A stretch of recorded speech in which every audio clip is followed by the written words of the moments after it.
Imagine a war where no missiles are fired, no soldiers march, and no borders are crossed, yet entire nations become richer or poorer overnight. A war fought not with weapons, but with numbers. A war where the battlefield is global markets, and the weapon is money itself.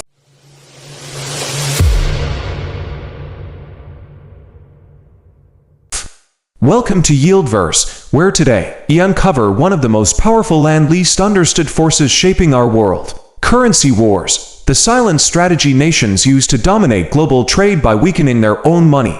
You won't see explosions, you won't hear sirens, but you will feel it in rising prices, disappearing jobs, and shifting global power. Chapter 1. What is a currency war? A currency war occurs when countries deliberately lower the value of their currency to gain a competitive advantage in international trade. At first, this sounds backwards. Why would a nation want its money to be weaker? Because a weaker currency makes exports cheaper for foreign buyers and imports more expensive at home. That means local industries thrive, foreign goods become less attractive, and domestic employment can rise. In simple terms, a weaker currency helps factories stay open, it boosts tourism, it increases foreign demand for local products, but there's a catch. When one country devalues its currency, others often retaliate. What begins as economic strategy turns into a global race to the bottom. A currency war. Chapter 2. The hidden tools of devaluation. Countries don't hold press conferences announcing currency attacks. Instead, they use quiet financial tools that reshape markets. 1. Lowering interest rates. When central banks cut interest rates, investors earn less from holding that currency. As demand falls, the currency weakens. This tactic is subtle but powerful, and widely used. 2. Quantitative easing. Money printing. After the 2008 financial crisis, major economies injected trillions of dollars into financial systems. More money in circulation reduces each unit's value. It's not called printing money anymore, but the effect is the same. 3. Direct currency. Intervention. Some governments sell their own currency and buy foreign reserves to push their value down. This tactic has been used repeatedly in export-driven economies. For capital controls. By restricting foreign investment inflows, countries can prevent their currency from rising too quickly. It's economic gatekeeping, and it shapes global capital flows. Chapter 3. The Great Depression. The first modern currency war. The modern era of currency wars began during the Great Depression.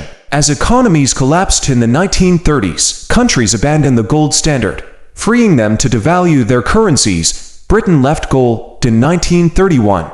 The United States followed in 1933. Other nations joined. Each hoped to revive exports and protect domestic industries. Instead, the world saw collapsing trade, protectionist policies, economic nationalism, deepening global depression. Competitive devaluation didn't fix the crisis, it intensified it. This was the first clear lesson. Currency wars can destabilize the entire world economy. Chapter 4. The post-war system and the illusion of stability. After World War II, global leaders tried to prevent another currency war. The Bretton Woods system pegged currencies to the US dollar, which was backed by gold. For a time, stability returned, but by 1971, the system collapsed when the United States ended the dollar's convertibility into gold. Currencies began to float freely. And with floating exchange rates came new opportunities for strategic devaluation. The war resumed quietly. Chapter 5. Japan's lost decades and the weak yen strategy.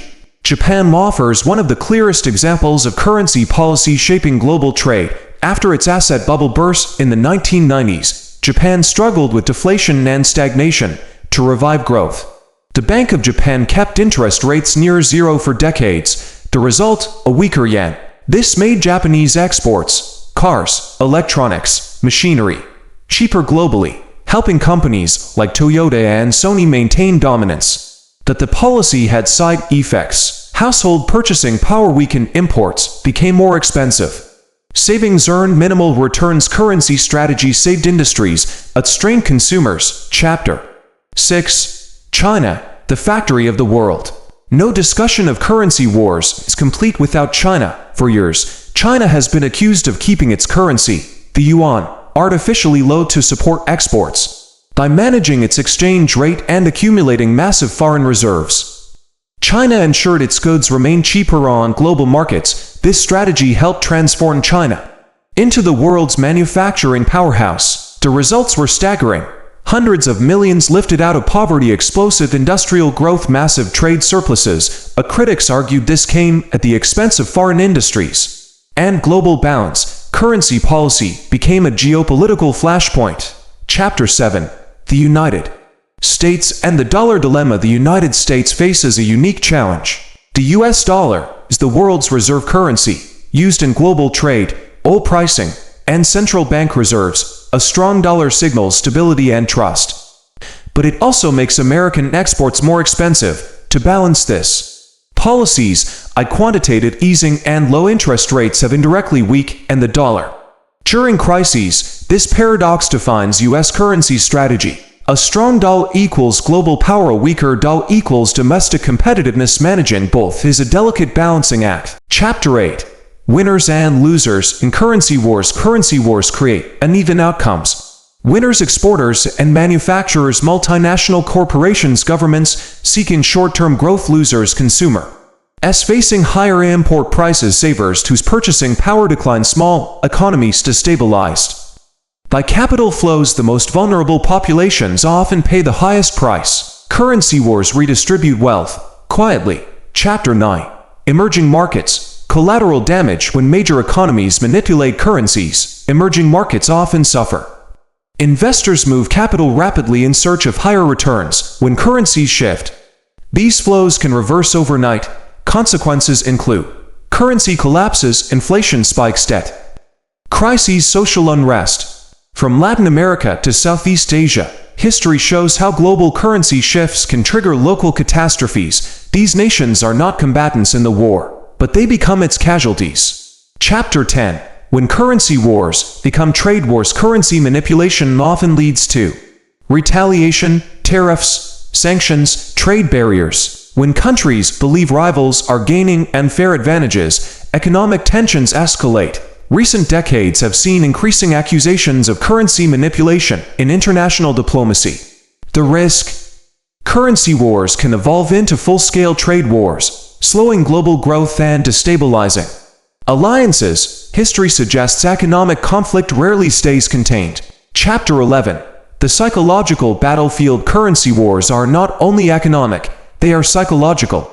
A weakening currency sends signals: export now before rates change. Buy domestic products, hedge against inflation. Businesses, investors, and consumers all adjust behavior. This self-reinforcing cycle amplifies policy effects. And because most people don't understand exchange rate mechanisms, these shifts feel mysterious, even inevitable, but they are engineered. Chapter 12. The future. Digital currency wars. The next phase of currency wars may not involve paper money at all. Central bank digital currencies, CBDCs, are being explored worldwide. These digital currencies could allow governments to control money flows, instantly adjust interest rates in real time, track spending patterns, and implement targeted stimulus or restrictions. Imagine a world where exchange rates are adjusted algorithmically, where capital controls happen instantly, where economic policy is executed through code. The future battlefield may be digital and far more precise. Chapter 13. Can currency wars be stopped? Institutions like the IMF aim to promote global stability, but enforcement is limited. Why? Because national interest always comes first. In times of crisis, cooperation fades. Countries act to protect jobs, industries, and political stability. Currency wars are not accidents, they are policy choices, and as long as nations compete economically, they will remain a tool of power. Final reflection. The price of invisible wars. Currency wars reveal a fundamental truth about modern power. You don't need armies to dominate. You don't need territory to control. You only need influence over value. The next time prices rise unexpectedly, exports surge, or markets shift, remember, these changes are not random. They may be the result of a silent conflict, one fought in central banks, financial markets, and policy rooms far from public view. Here on YieldVerse, we explore the forces shaping wealth, power, and the future of global economics, because understanding money isn't just about finance, It's about understanding the world.